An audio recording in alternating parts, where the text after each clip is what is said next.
8:04 de la mañana y nosotros ya estamos en ampliación de noticias. Por supuesto, nos acompañan Ricardo Gómez desde muy temprano y se nos une a la mesa de conducción Fernando Carballo. Fernando, ¿cómo estás? Buenos días. Buenos días, Patricia, Ricardo, buenos días. Bueno, estamos ante una situación diferente porque ya el presidente oficializó que la cuarentena demorará 2 días más, hasta la segunda semana de mayo, pero de aquí allá habrá una transición que se iniciará sobre todo el lunes próximo y para eso se ha creado una comisión especial. Naturalmente, junto a las actividades económicas, una de las más importantes, porque afecta a todas las familias, es la actividad educativa. Y por eso es muy bueno que tengamos al ministro de Educación, Patricia, junto a ti, para saber de su propia boca cuáles son los planes de transición que se están diseñando. Efectivamente, Fernando, Ricardo, el ministro Martín Benavides está en el set con nosotros y con él vamos a conversar sobre uno de los retos más grandes que tiene el Estado en este momento. Se habla de la salud, que por supuesto es prioridad, se habla de la economía y la educación no es poca cosa. Están los colegios privados y el Estado tratando de resolver una situación absolutamente atípica sobre la marcha. Y hay que reconocerlo, se están haciendo muchísimos esfuerzos que están dando resultados y otros que todavía falta implementar. Ministro Benavides, gracias por estar con nosotros. Muchas gracias por la invitación. Bueno, complicado todo lo que le está tocando en este momento, pero hay que darle cara al problema. Vamos a hablar primero de los colegios públicos porque me parece que son la gran masa que el Estado tiene que atender. Ustedes han estado diseñando distintas estrategias para llegar a toda la población y están usando toda la cantidad de medios posibles, radio, televisión, internet, etcétera. Ya tienen algunos días con esta implementación. Sí. ¿Cuál es su primera evaluación? ¿Qué está funcionando y dónde todavía les está faltando llegar, digamos, a los alumnos? Sí, mire, nosotros desde el primer momento que nos enfrentamos en la emergencia sanitaria nos pusimos el reto de garantizar la continuidad del servicio educativo, ¿no?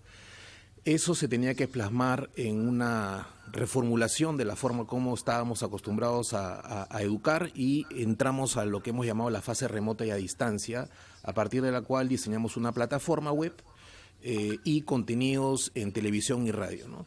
La televisión es el principal medio al cual están accediendo todos los estudiantes, las radios también son un medio importante y la plataforma web, por los problemas de conectividad, son las que menos están siendo utilizadas actualmente. ¿Tienen un cálculo de un porcentaje de cuántas personas no pueden acceder todavía a la web? ¿O de qué porcentaje de lugares o de colegios están lejos de acceder a la web? O sea, según las encuestas de hogares, aproximadamente el 10% de los estudiantes no acceden ni a radio, ni a televisión, ni a internet, ¿no? Me imagino áreas rurales, ¿no? Claro, entonces la primera respuesta es cómo nos va en cobertura, ¿no? Y en cobertura nosotros estamos pensando que hemos podido llegar a través de las 3 plataformas. Tenemos encuestas que hemos hecho de manera representativa a directores, docentes y padres de familia, los cuales nos dicen que aproximadamente un 90% de ellos, o sea, justo digamos el cálculo vinculado a las encuestas de hogares, están llegando, se están comunicando con los estudiantes, se están comunicando con los padres y madres de familia, ¿no? De parte de los papás y mamás, también digamos hay una receptividad, 80% de ellos dicen que están de alguna u otra forma conectados con la estrategia. Hay evaluaciones de satisfacción, nosotros tenemos un indicador que nos dice que un poquito más de la mitad se encuentran satisfechos, ¿no? Apoyo también hizo una encuesta similar y encontró, creo que 56% de los padres se encontraban satisfechos con la estrategia Aprende en Casa. Y ahí, digamos, tenemos un espacio de mejora, ¿no? ¿Cuál es el feedback que están recibiendo en este momento los profesores sobre la capacidad de aprendizaje de los alumnos? Porque, claro, el chico puede estar sentado frente a la tele o conectado al internet, pero yo tengo que saber cuánto de lo que le estoy transmitiendo aprendió. ¿Tienen alguna evaluación de retorno o todavía? No, todavía. Nosotros ahorita nos estamos concentrando en dar el servicio, en que los docentes se conecten, que los estudiantes se adapten. Ponerlo a disposición, ministro, ¿no? Sí, porque no sabemos cómo se está utilizando, cuán efectivos son. Segunda semana de junio hacer una evaluación ya de cuál es la condición de los estudiantes en relación a la estrategia, ¿no? Por ahora estamos fundamentalmente orientados a dar el servicio, ¿no? Implementarlo, y a garantizar que llegue a todos. Nosotros hemos identificado entonces en relación a la cobertura que tenemos una brecha, la brecha digital, y por eso es que rápidamente presentamos este proyecto de decreto legislativo que fue aprobado la semana pasada, a partir del cual vamos a implementar un servicio de darles tablets a los estudiantes, a todos los estudiantes rurales desde el cuarto de primaria hasta el final de secundaria, y a los estudiantes y sus docentes de los quintiles 1 y 2 de pobreza de las zonas urbanas, ¿no? Con eso queremos mejorar la cobertura de toda esta implementación, aparte de que, digamos, es una oportunidad de conectarse no solamente a la educación, sino a otros aspectos, y de esa manera, digamos, mejorar esta implementación de toda esta estrategia que estamos llevando a cabo, ¿no? ¿Me permites una preguntita más, Ricardo, rapidita? ¿Cuándo van a tener, o para cuándo tienen calculado lograr evaluar el retorno o la eficacia de lo que se está transmitiendo? Nosotros, como dije, tenemos planeado diseñar una evaluación. Pensábamos al inicio de todo esto que iba a poder ser presencial, ¿no? Porque al inicio, digamos, hace 2 semanas... La vida era otra. Claro, pero estamos adaptándonos ahora para hacerlo de forma no presencial, ¿no? Pero sí, no queremos esperar hasta diciembre, hasta octubre para saber cómo nos fue, ¿no? Queremos rápidamente tener un indicador de manera tal de poder identificar dónde es que tenemos que nivelar los aprendizajes que por alguna u otra razón los estudiantes han dejado de poder acceder, ¿no? Ricardo, discúlpame, te interrumpí. Sí, no, por favor. Ministro, buenos días. Nadie estaba preparado para esta situación de emergencia, para esta crisis, nadie, en todo el mundo, ¿no? El Ministerio de Educación ha desarrollado o está desarrollando, diseñando lo que usted nos explica, pero el tema de los colegios privados que también atienden a una cantidad importante de escolares, de peruanos en nuestro país, ¿quién lo supervisa? Porque se está recurriendo, como nadie estaba preparado, a herramientas que a veces son improvisadas, ¿no? Utilizando aplicativos, YouTube. ¿Cómo va la supervisión de lo que ofrecen los colegios particulares? Sí, mira, la pregunta es muy importante, ¿no?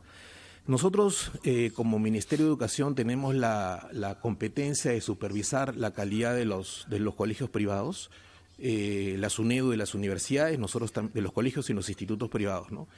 Emitimos unas orientaciones hace aproximadamente 2 semanas donde se señalaba que los colegios privados tenían que presentar lo que se llaman sus planes de su estrategia para esta etapa no presencial, ¿no? Como se amplió la cuarentena, ahora se tiene que dar un poco más de tiempo a los colegios privados para que presenten esos planes. En relación a esos planes es que el Ministerio de Educación, a través de las SUGELS, van a evaluar si efectivamente lo que están ofreciendo los colegios privados es aquello, digamos, que tienen que ofrecer en este año de emergencia, ¿no? Es adecuado, digamos. Es adecuado, ¿no? O sea, no vamos a poder evaluar, porque nadie va a poder evaluar en este momento si los estudiantes están aprendiendo, ¿no? Eso es complicado. Es otra dimensión, digamos, de la evaluación, ¿no? Pero al menos eso se entiende. Están teniendo la oportunidad de aprendizaje, ¿no? Eso se entiende perfectamente, ministro. Y ahora va la otra parte, la de los padres de familia de esos colegios particulares que tenemos de todos los niveles y en todo el Perú, que reclaman que para ellos también, como han perdido sus trabajos, han perdido sus ingresos o los han visto disminuirse muy fuertemente, deberían los colegios particulares también reducir el tema de las pensiones, sobre todo en esta situación de no poder controlar la calidad de la educación que van a brindar a distancia. Usted nos ha dicho que no pueden intervenir en eso, el presidente lo ha sugerido. ¿Se va a avanzar en ese sentido, ministro? Sí, miren, nosotros somos entendemos claramente la situación de los padres y madres de familia. Hemos tratado en el mes anterior, porque hay que recordar que no ha pasado todavía creo que ni un mes de todo esto, de instar al diálogo entre las partes para que haya una negociación en relación al precio, ¿no?, de las pensiones. Sí nos estamos dando cuenta que eso no está dando resultados, ¿no? Por las evidencias que estamos recibiendo, por las quejas de los papás, de las mamás, no está existiendo, digamos, un diálogo transparente en relación a las razones por las cuales los colegios pueden o no pueden bajar sus pensiones. Nosotros no podemos efectivamente regular los precios, pero sí podemos, y eso es lo que vamos a hacer, generar una obligación a las instituciones educativas privadas de ser transparentes. Estamos preparando un decreto legislativo que lo que señala muy claramente es que vamos a instar a las instituciones privadas a que presenten cuál es su estructura de costos, cómo está compuesto, digamos, el precio de la pensión, qué costos se tenían en la etapa presencial, qué costos en la etapa no presencial, de manera tal que los papás... ¿Cuál ha sido el margen de ganancia? Vamos a pedir estados financieros, de manera tal que los papás y las mamás tengan más información para tomar sus decisiones, porque aquí el elemento fundamental que no debemos dejar de considerar es el derecho de los papás y mamás a estar bien informados. Ahí quería hacerle varias preguntas, ministro, muy precisas antes de darle paso a Fernando. Por ejemplo, reclaman los colegios o padres de familia que la discusión debiera ser con las APAFAS y debiera ser vinculante. Es decir, se debería llegar a un acuerdo vinculante entre el colegio y la APAFA, que finalmente para algo se creó. Este es el momento probablemente que tengan más poder. ¿Hay marco legal o ustedes tienen un marco para poder obligar a los colegios a algo como eso? Por ejemplo, como se está haciendo en el ámbito del trabajo, que no se pueden tomar decisiones sin que haya un consenso entre trabajadores y empleadores, ¿no? Nosotros estamos generando el marco normativo para que las instituciones educativas les presenten a todos los papás, que todos los papás puedan acceder a la información que necesitan para tomar sus decisiones. Esa información puede derivar en un nuevo contrato entre papás y mamás, porque y colegios, ¿no? Porque puede evidenciarse que hay, en algunos casos quizás, costos que se van a dejar de dar, ¿no? Porque por ejemplo, tenías en la pensión el costo de la alimentación, de bibliotecas y una serie de servicios que ya no se están prestando en esta etapa no presencial, servicios importantísimos, ¿no? Que evidentemente son fundamentales, pero que en esta etapa no presencial no se están dando. Entonces, todos los papás y las mamás, de manera, digamos, universal, tendrían que tener la oportunidad de ver cómo está planteada la estructura de costos y en función de eso decidir si continúan o no continúan. Una última pregunta precisa. Si es que el papá y la mamá puede tener el derecho de decidir en función al nuevo contrato que le plantea la institución educativa privada si continúa, ¿no? Si está de acuerdo, digamos, con la rebaja de pensión en caso que se dé, o si no está de acuerdo. Y si no está de acuerdo, la institución educativa privada tiene que ayudarlo a que se traslade a otra institución educativa. Pero ahí nos está, ministro, dejando demasiado libre el hecho de que el colegio pueda presionar al padre. Recordemos que se dio una ley hace un tiempo ya, según la cual los alumnos que no pagan su pensión no pueden ser separados del colegio, ¿no es cierto? Es más o menos el mismo principio. En este momento, claro, los alumnos podrían estudiar hasta fin de año virtualmente y sin que el padre pague un sol, ¿no es cierto? Pero ya hay colegios que están desconectándolos del internet, por ejemplo, ¿no? Y al final de año no van a poder rematricular a sus hijos.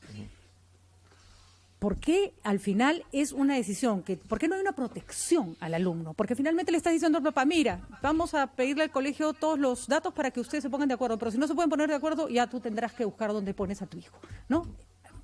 Disculpe, ministro, pero me parece demasiado, el espacio es demasiado amplio y demasiado desprotegido para los padres de familia. Y estamos hablando, ojo, de colegios de todos los tipos, porque hay un montón, ¿no? De colegios privados con distintas características, ¿no? Bueno, yo creo que hay un espacio de negociación. Por ejemplo, si el papá o la mamá decide trasladarse a otro colegio, el colegio tendría que devolverle la inversión que hizo para poder matricularlo en ese colegio, ¿no? Recuerden que hay un pago inicial que los papás y las mamás hacen cuando deciden matricular a su hijo en otro colegio, ¿no? Yo creo que ahí, digamos, se abre un terreno de negociación entre unos y otros. Nosotros vamos a estar atentos a que los colegios presenten información veraz de forma oportuna. Tienen 7 días luego de que se promulgue este decreto legislativo que tenemos que rápidamente moverlo. Y esperamos que eso le dé a los papás la garantía al menos de poder tomar una decisión sobre la continuidad o no de su hijo en ese colegio, y al colegio la obligación de ser transparentes en relación a la información que tienen en relación a las pensiones, ¿no? Eso ahorita no está ocurriendo. Hay algunos colegios que sí están bajando sus pensiones. También quiero resaltar eso, ¿no? Pero sí, la gran mayoría aparentemente no lo está haciendo, ¿no? Ricardo, Fernando, nos vamos a una pausa para continuar con sus preguntas, por favor, que yo he cooperado un poquito esta primera parte. Vamos a una pausa y regresamos.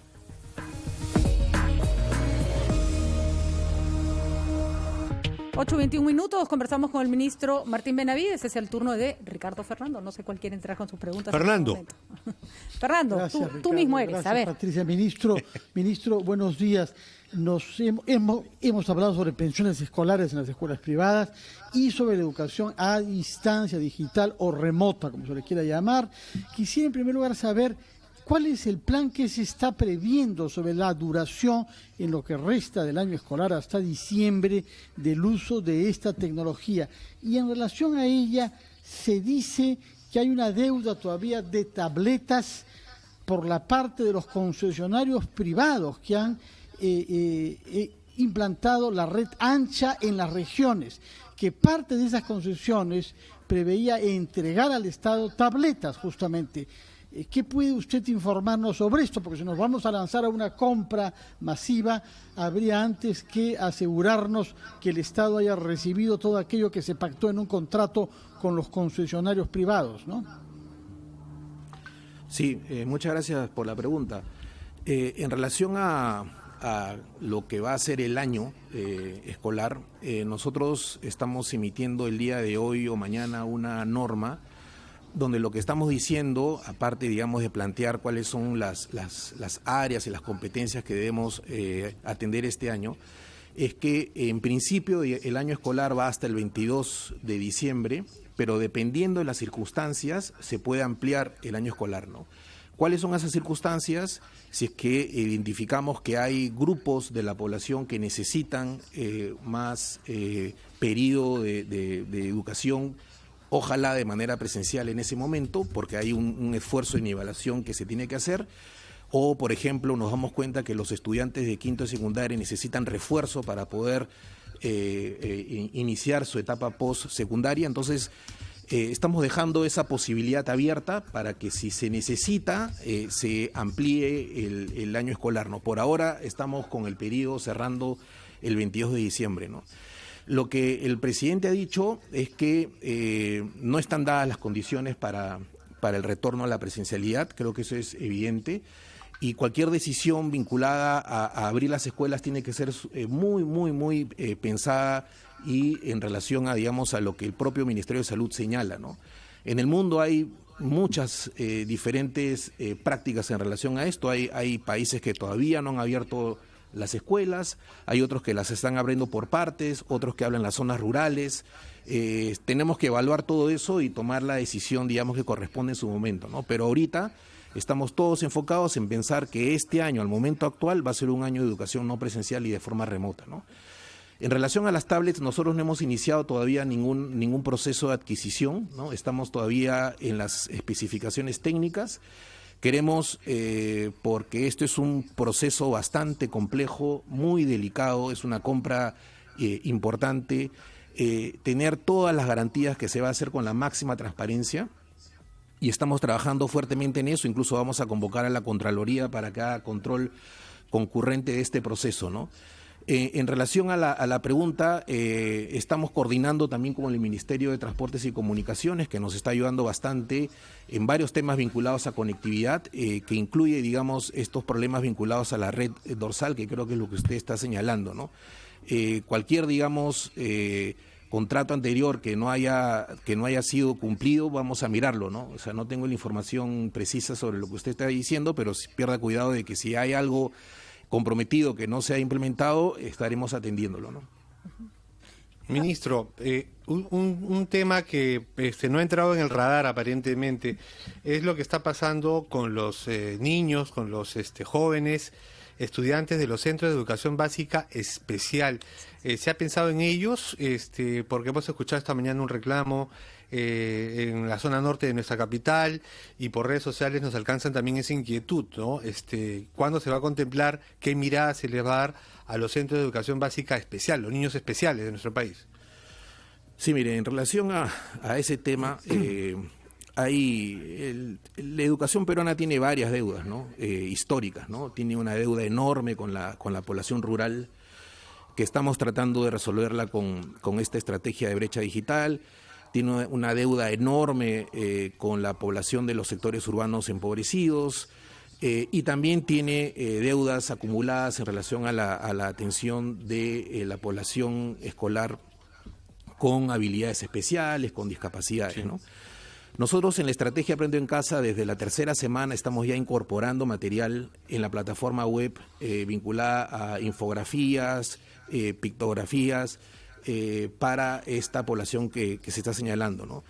No es suficiente, evidentemente, en realidad nada es suficiente ahorita, hay una brecha enorme por atender, pero vamos a ir mejorando progresivamente para que cada vez más podamos también cumplir y llenar las expectativas de esa población. O sea, es un derecho y en la medida que hay un derecho no cumplido, es una responsabilidad de nosotros cumplirlo, ¿no? Estamos trabajando en eso.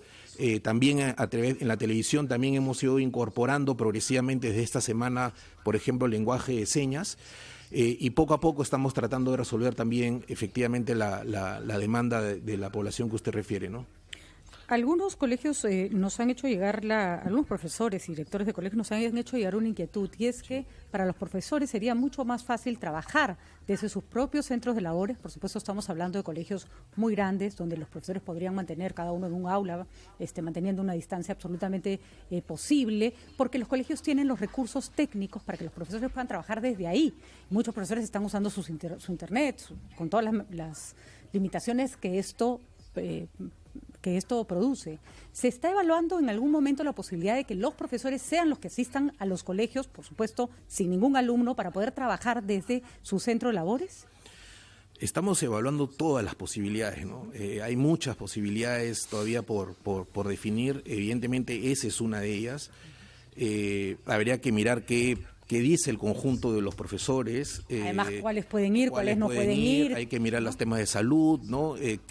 Cuáles son la situación, digamos, de higiene de las instituciones educativas. Cuáles tienen más la infraestructura apropiada. Claro, porque ¿no? Imaginémonos que van a la institución educativa y como la institución educativa ha estado cerrada, pueden enfermarse, ¿no? Entonces, son muchos aspectos que hay que tomar en cuenta cuando uno va a plantear una decisión. A mí lo que yo rescato de esa pregunta es la voluntad de los docentes de querer adaptarse rápidamente a estas circunstancias, ¿no? Y probablemente más adelante tengamos que empezar a mirar casos especiales como los que se señalan, Y ¿no? también hay que, creo, ministro, y tal vez esto les pasa a muchos, les está faltando a muchos padres de familia reconocer que el esfuerzo que están haciendo los profesores es titánico. Están trabajando el doble. No hay profesores que dicen, hay padres que dicen, a mi hijo le está llegando una educación a medias, el profesor no hace nada. No, los profesores están trabajando el doble o el triple de lo que trabajan habitualmente, ¿no?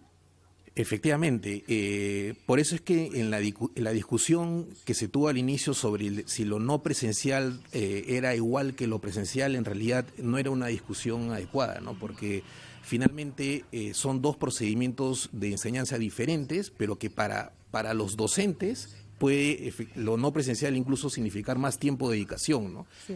Eso es así, y no solamente en casos como los que estás mencionando. Nosotros tenemos muchas evidencias de docentes, por ejemplo, que en contexto rural, donde no hay la conexión, hay docentes que están ellos mismos planteando salidas creativas, ¿no? Por ejemplo, hay algunos que están hablando de los agentes educativos, ¿no? Ya no son los agentes bancarios, sino son los agentes educativos, que son personas que logran llevarle la información a los chicos y chicas de los contextos rurales, ¿no? Hay otros que están utilizando los tambos que tiene el MIDIS y a través de megáfonos conectados a una forma de transmisión están tratando de llegar a todas las escuelas. O sea, la verdad que Maravilla. Por el lado de la entrega de los docentes, de la entrega de los papás y mamás, esto ya es en sí mismo es un mensaje positivo para todo el país, ¿no? O sea, de haber tratado, digamos, de poner a la educación pública en primer lugar, respondiendo el desafío con los esfuerzos de todos, ¿no? De los docentes, de los papás y también de los niños y adolescentes, ¿no? Que se están adaptando, ¿no? A una circunstancia completamente diferente de su cotidianidad, ¿no? Sí, implican habilidad y esfuerzos distintos, pero lo que tenemos que mirar también es el impacto que tienen, ¿no? Es decir, finalmente, si es que se transmite o llega a recibir el alumno, el estudiante, los contenidos que requiere y si lo logra aprender. Eso hablando del colegio, ministro, una mirada sobre la educación superior universitaria en nuestro país, cómo se está manejando. Eso lo ve SUNEDU. Te pido, Ricardo, un segundo para ir a una pausa y que la pregunta claro. sea respondida después del corte. Vamos a una pausa y volvemos.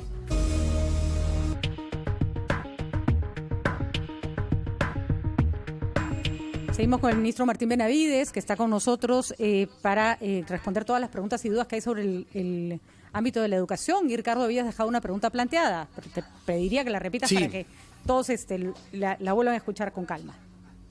Así es, ministro, le consultaba sobre la situación de la educación superior universitaria en nuestro país. Sí, en realidad hay una pregunta previa que hizo Ricardo que me gustaría responderla también, ¿no? Y que tiene que ver con los logros de aprendizaje, ¿no? Sí, eso, porque sobre todo para los chicos que están en quinto de media, ministro, sí, ¿no? Nosotros estamos aquí planteando dos planos para ver esa preocupación. La primera es que como Ministerio de Educación sí estamos convencidos que este periodo, a pesar de todas las dificultades que nos está ocasionando como papás, como mamás, como docentes, está permitiendo también que se adquieran habilidades que en la normalidad no se tenían, ¿no? Por ejemplo, que los propios niños organicen su tiempo. La vinculación con los papás y mamás en esta etapa digamos, de aislamiento domiciliario, ¿no? Estamos convencidos que esas cosas van a tener un impacto a largo plazo, ¿no? Hay muchas evidencias que muestran que una de las variables que mejor explica el desempeño laboral son las habilidades socioemocionales. Creemos que en ese sentido, en este mismo momento se está dando una transformación en ese plano. Estamos pudiendo ver que los niños organizan su tiempo, porque esa es la estrategia de Aprende en Casa, de darle cierta autonomía, y en ese sentido estamos confiados en que a ese nivel van a haber importantes cambios, ¿no? En relación a los aprendizajes propiamente académicos, como dije, nosotros estamos planteando una primera evaluación aproximadamente en junio para ver en qué están los docentes, los estudiantes, dónde tenemos que nivelar de manera tal, digamos, de también tener una continuidad asegurada por el lado de los aprendizajes de los estudiantes, ¿no? Pero hay que decir también que el punto de partida del sistema educativo peruano en febrero era bastante ya bajo en términos de calidad, ¿no? En el mejor de los casos, 3 de cada 10 estudiantes tenían las competencias que necesitaban en matemáticas, en comunicación, ¿no? Así empezó la pandemia, ¿no? Lo que no podría ocurrir es que esa situación se empeore en esta pandemia. Nosotros estamos confiados en que eso no va a ocurrir, ¿no? Pero digamos que es poco probable que mejore. En conjunto el sistema, digamos, difícil de saber, porque nunca hemos experimentado esto, ¿no? O sea, es difícil pensar en algo que nunca hemos tenido, ¿no? Y tal vez sí mejoren otras habilidades, por ejemplo, su capacidad de interactuar con el mundo digital, ¿no? Y organizarse, y su autonomía, y plantear sus horarios, digamos, todo eso estamos seguros que va a mejorar, ¿no? Sobre los aprendizajes mismos, habría que ver, ¿no? Eso todavía no quisiera adelantar nada al respecto, porque en realidad es la primera vez que vamos a tener la oportunidad de ver algo de esta naturaleza, ¿no? ¿Y las en relación a las universidades, como ustedes saben, la SUNEDU es la institución, digamos, que tiene la competencia de la supervisión de la calidad. SUNEDU está en este momento con un trabajo muy, muy arduo, porque tiene muchas denuncias asociadas a el inicio, digamos, de la educación universitaria de manera no presencial. Tienen aproximadamente unas 500 denuncias que están analizando, muchas de ellas vinculadas a, por ejemplo, los problemas de accesibilidad que tienen los estudiantes, y eso, digamos, es algo que no debería ocurrir, ¿no? Si una universidad privada inicia una etapa no presencial, tiene que asegurarse que todos los estudiantes puedan acceder a los conocimientos en ese proceso de enseñanza remota. Si eso no ocurre, ahí hay una falta. Y la tienen que resolver, ¿no? Ningún estudiante puede verse, digamos, sacrificado por la decisión de la universidad privada, en este caso, de iniciar su tarea de manera remota, ¿no? La SUNEDU está en plena supervisión y pierdan cuidado que va a tener resultados pronto sobre esas supervisiones que están haciendo, ¿no? Y el tema de las pensiones en las universidades, ministro, ¿se ha hecho una invocación, no se ha hecho una invocación? ¿Se va a hacer lo mismo que para los colegios particulares? Exactamente. La ley universitaria en el artículo 11 tiene claramente establecido el deber de transparencia de las universidades. Ahí también, digamos, hay una obligación de ser transparentes. El Estado, sea a través de la SUNEDU o a través del Ministerio de Educación, no va a dejar a los papás y mamás solos frente a este problema de las pensiones. Nosotros estamos mejorando la regulación que teníamos hasta el momento, creando en el caso de la básica este decreto legislativo, porque lo que queremos asegurar es que los papás y mamás paguen las pensiones del servicio que efectivamente reciben, ¿no?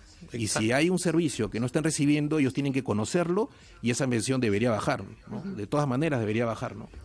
No por la calidad, sino por la ausencia. Creo que eso es lo que se tiene que entender. Claro, o sea, hay costos que no se... Acá hay dos planos, ¿no? El plano de la calidad, que se tiene que certificar. Tenemos que mirarla en su momento, ver qué es lo que están recibiendo los estudiantes, y el otro es el plano de la pensión, ¿no? Y ahí lo que hay que asegurar es que esa pensión efectivamente refleje las prestaciones que se están dando en la etapa no presencial. De acuerdo. No le pueden cobrar al papá o a la mamá algo que no le están dando. Y por eso es bien importante que el papá y mamá sepa cuáles son los costos que tienen las instituciones educativas privadas. Porque hay mucha gente que asume que ya por ser virtual tiene que costar menos. No necesariamente. No necesariamente. No, puede costar menos y debería costar menos porque hay prestaciones que no se están dando. De acuerdo. La académica sí se está dando, ¿no? Me hacen una pregunta sobre lo que ya usted se refirió, pero que creo que es importante resaltarlo. Justamente esta validación de lo que están haciendo los colegios privados, que usted nos ha señalado que al haberse extendido la cuarentena, obviamente la validación de cuáles son sus planes se tiene que hacer, no se puede hacer con los parámetros iniciales, sí. Pero se necesita una directiva para saber cuándo se va a hacer. Los colegios privados están desesperados por saber, sí, por tener esa herramienta, ¿no? Sí, bueno, yo saludo ese interés de los colegios privados. El día de hoy estamos mandando la norma para que salga el día de mañana, a más tardar el día domingo o lunes, y a partir de eso tienen 7 días para presentar sus planes adaptados a las exigencias que va a plantear el Ministerio de Educación. Uh-huh. Y ministro Benavides, quería regresar al tema de los plazos, porque el presidente de la República dejó entender que la reapertura de la actividad económica y las otras, como la educativa, podría ser por sectores diferentes, no todo tiene que comenzar al mismo tiempo. Y quisiera saber, en el caso de que cada vez más padres de familia se reincorporen al trabajo, ¿qué puede pasar con esos niños que cuentan con sus padres dentro de las casas para ser orientados en la recepción de los cursos que se les vienen impartiendo vía digital? Sí, efectivamente, ese es uno de los temas que tenemos que resolver. Estamos en una reunión de trabajo importante con profesionales, sobre todo de la educación inicial, ¿no? Ahí es el tema quizás más complejo, en las circunstancias de que los dos papás, papá y mamá, se vayan a trabajar, o mamá, porque hay un porcentaje de, creo que es 1/4 de los hogares son monoparentales, ¿no? Si se va a trabajar, ¿quién se queda con el niño, la niñita, el niño, para poder continuar con esta estrategia Aprendo en Casa, ¿no? Eso es algo que tenemos que resolver efectivamente. Lo que tenemos que asegurar es que sea a través de Aprendo en Casa o a través de la vinculación con los colegios privados, tenemos que asegurar que el niño que tiene 3, 4, 5 años tenga contacto con alguna forma de aprender, ¿no? No necesariamente es la que teníamos nosotros cuando estábamos en SA, ¿no? Que nos enseñaba fundamentalmente quizás a cortar, a hacer cuadraditos, ¿no? Acá lo que estamos promoviendo son actividades donde el niño y la niña generan, digamos, de respuestas creativas. Hay cosas muy bonitas que se están dando, pero efectivamente, en el contexto donde los papás salgan a trabajar, tenemos que evaluar cómo vamos a responder a esas circunstancias, ¿no? Debería haber un trabajo comunitario importante ahí, ¿no es cierto? Ahí tendremos que pasar a otro nivel, efectivamente. O sea, que se organizan las madres de familia por cuadras, ver de repente una que se queda con 2 niños del vecino, en fin. Vamos a tener que ponernos creativos porque la cosa va a ser complicada. Ahí va, efectivamente. Ministro, muchas personas nos preguntan, ya ni siquiera quieren esperar, porque probablemente sepan que no van a poder pagar ninguna pensión, el hecho de que les bajen la pensión o no, y ya quieren pasar a sus hijos al sistema público. Y todavía no encuentran, personas que están en colegio privado, la vía o con una canalización adecuada para empezar este proceso. ¿Cómo vamos con eso? Mira, ya hemos recibido hasta el día de ayer, creo que eran más o menos 600 pedidos de traslado, ¿no? De colegio privado a público. Ahí, digamos, lo que yo quisiera decir son 2 cosas, ¿no? Primero es que nosotros iniciamos el año con un tamaño de la educación pública, ¿no? Y en ese sentido tenemos un tope al día de hoy para responder. Pero rápidamente, cuando nos hemos dado cuenta de estas circunstancias especiales por las que están pasando muchos papás de colegios privados, ¿no? Sobre todo ese 60% de colegios privados que la pensión es de 150 soles, 200 soles, que los papás y mamás están en una situación muy difícil, hemos rápidamente iniciado el diseño de la ampliación de la educación pública. Estamos pensando que para ese grupo vamos a iniciar un proceso de matrícula aproximadamente el 8 de mayo, nos estamos dando un par de semanas para organizar todo ese proceso de matrícula, pero al día de hoy los que ya pidieron traslado, estamos resolviendo esos casos particulares, ¿no? Todo eso se resuelve a partir de la comunicación que tienen que dar a su GELS en donde estén situados los papás y las mamás, ¿no? Las plataformas de la educación de Aprende en Casa están disponibles para todos, en realidad. Entonces, si un padre está planeando pasar a su hijo y eso va a demorar un poco, ya debería conectarlo a la estrategia del ministerio que está en la web, que está en los medios de comunicación. Efectivamente.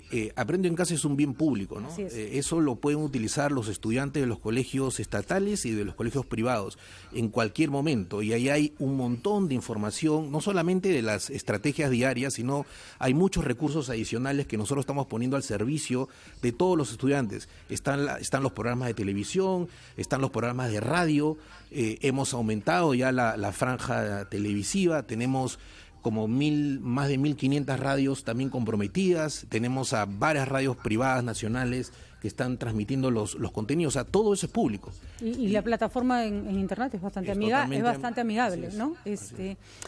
Bueno, importante todo lo que nos está contando. Hay mucha gente que dice el Estado tiene que proteger la educación de los niños porque es un derecho constitucional. Y muchos sienten que en este momento no se está haciendo. Entendemos las dificultades que plantea y el reto que plantea, sobre todo porque tenemos este rarísimo diseño de nuestro sistema educativo en que la educación privada queda como al margen y a la gente le han mandado por años a Indecopi como si se tratara de un negocio, cuando sabemos perfectamente que la educación tiene otro tipo de función. ¿Qué les puede decir a estos padres que sienten que están desprotegidos?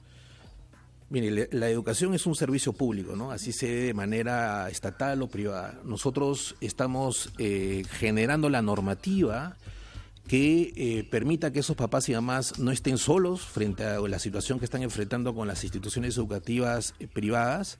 Estamos obligando a las instituciones educativas privadas a que demuestren por qué las pensiones tienen determinados costos y que los papás y mamás sepan que no les pueden cobrar por prestaciones que no se están dando, ¿no? Y para darse cuenta de eso necesitan la información transparente, y esa obligación de transparencia es la que estamos generando para las instituciones educativas privadas. ¿Y el sistema público tendrá la capacidad para absorber si es que la oferta del sistema público se vuelve, ahora 600 personas es poquísimo, pero esto podría aumentar a lo largo del año, ¿no? Mire, hace un mes pensábamos que no teníamos la capacidad de desarrollar la plataforma web, ¿no? Porque no estábamos en capacidad. O sea, el sistema educativo peruano es un sistema que históricamente ha sido poco innovador. Lo hemos logrado hacer, digamos, de manera con un compromiso enorme de los trabajadores del Ministerio de Educación, pero también de los docentes que nos han apoyado muchísimo para las clases remotas. Lo mismo va a ocurrir en este caso, ¿no? Tenemos que responder a un desafío de política pública, lo vamos a hacer. Nosotros estimamos que podrían ser pues 300.000, 350.000 estudiantes que se pueden movilizar. El día de hoy hemos acabado una reunión a las 2, 3 de la mañana mirando estrategias para esto. Lo vamos a hacer, ¿no? Y vamos a hacerlo además con el compromiso de no dar un servicio de mala calidad, porque eso no es la idea, ¿no? La idea además recordemos que muchos colegios privados dan un servicio de inferior calidad a los colegios públicos, ¿no? Ese es otro punto importante. Actualmente, según las evaluaciones nacionales de rendimiento, los colegios privados que tienen pensiones de aproximadamente 150 o 200 soles, que son el 60% de la oferta privada, en los resultados de las evaluaciones tienen por lo menos 20 puntos menos que los colegios públicos. O sea, los colegios públicos ahorita ofrecen una mejor calidad que la mayor parte de los colegios privados que están en el servicio. Y digamos, esta es una oportunidad de recuperar la presencia, la importancia, la legitimidad de la escuela pública, y ese desafío lo vamos a tomar con todo el compromiso que hemos tenido desde el primer momento. No vamos a permitir que ningún niño o niña se quede sin estudiar por consideraciones económicas o por consideraciones geográficas. Vamos a ir resolviendo todo, o por los problemas vinculados a capacidades distintas, ¿no? Vamos a tratar de resolver todos esos problemas que son deudas históricas del Estado peruano. Ojalá lo logremos hacer, estamos con toda la voluntad de hacerlo, contamos con el apoyo de los docentes que están haciendo un esfuerzo enorme, de los papás y las mamás, y recordar que esto es un año diferente, ¿no? Yo también quisiera incidir en eso, ¿no? Que no pensemos que la educación se tiene que evaluar de la misma manera como se evaluaba antes. Acá todo ha cambiado. Si estamos diciendo que el problema era la normalidad, eso, digamos, creo que está en el consenso. De repente también el problema era que había una forma de educar que tampoco dio resultados, ¿no? Y ahora no queremos perder la oportunidad, por ejemplo, de que nuevamente tengamos un sistema educativo que no pone por delante los temas de ciudadanía, del bien común, de la relación con la naturaleza. Estamos aprovechando esta oportunidad para poner eso en la agenda central de los procesos de enseñanza-aprendizaje, ¿no? Una ultimísima pregunta antes de que me maten acá en producción. Hay una preocupación sobre lo que va a pasar con los trabajadores públicos, y el Ministerio de Educación tiene una plana importante y enorme, no de profesores, sino de el personal que trabaja en el Ministerio. El Estado ha hablado de la relación trabajador y empleador privado, pero ¿qué pasa en el caso del ministerio, de los ministerios? ¿Qué pasa con su burocracia? Bueno, nosotros apenas empezó a darse la emergencia, tomamos decisiones rápidas, ¿no? Pasamos rápidamente al trabajo remoto. Yo puedo decir que si antes trabajaban 10 horas, ahora trabajan 18, 19. Estamos operando de manera remota y a la expectativa, digamos, de las decisiones que se tomen como ejecutivo para lo que sería, digamos, la etapa posterior a la situación de aislamiento domiciliario, ¿no? Todavía no hay decisiones en ese tema, ¿no? Muy bien. Nosotros terminamos la entrevista con el ministro de Educación, Martín Benavides. Le agradecemos muchísimo su presencia acá y creo que el objetivo no solo del Ministerio de Educación, sino de todos los padres de familia y toda la sociedad es que ningún niño se quede sin educación, por más difíciles que sean las circunstancias. Efectivamente, ese es el compromiso y lo vamos a cumplir, ¿no? Luis Jaime Cisneros, yo siempre lo decía que teníamos que tener una sociedad educadora, no un Estado educador. Este es el momento que nos toca asumir a todos nuestro papel. Muchísimas gracias, ministro. Gracias. Suerte en esta difícil tarea que le toca. Vamos a ir a una pausa, señores, ya volvemos.